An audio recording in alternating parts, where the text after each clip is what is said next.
রাত ১টার মধ্যে দেশের ১৪টি অঞ্চলে আঘাত হানতে পারে বজ্রবৃষ্টি সহ ঝোড়ো হাওয়া। আবহাওয়া অধিদপ্তর জানিয়েছে, কোথাও কোথাও বাতাসের গতি ঘন্টায় ৬০ কিলোমিটার পর্যন্ত পৌঁছাতে পারে। ইতোমধ্যে সংশ্লিষ্ট নদী বন্দরগুলোকে ১ নম্বর সতর্ক সংকেত দেখাতে বলা হয়েছে।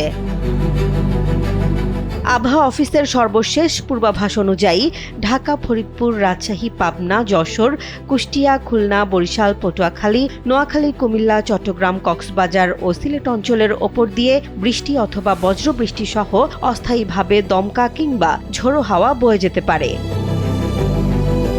আবহাওয়া অফিস বলছে, এসব এলাকায় দক্ষিণ অথবা দক্ষিণ পূর্ব দিক থেকে ঘন্টায় ৪৫ থেকে ৬০ কিলোমিটার বেগে বাতাস প্রবাহিত হওয়ার আশঙ্কা রয়েছে। ফলে নদীপথে চলাচলকারী নৌযানগুলোকে বাড়তি সতর্কতা অবলম্বনের পরামর্শ দেওয়া হয়েছে।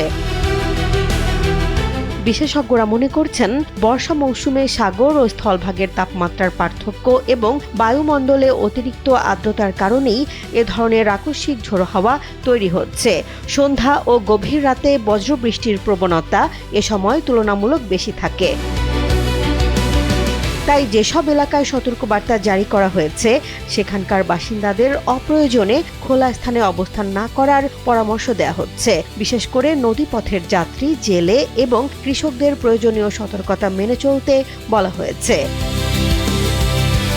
আবহাওয়া পরিস্থিতি দ্রুত পরিবর্তিত হতে পারে, তাই সর্বশেষ নির্দেশনা ও সতর্কবার্তার দিকে নজর রাখার আহ্বান জানিয়েছে আবহাওয়া অধিদপ্তর।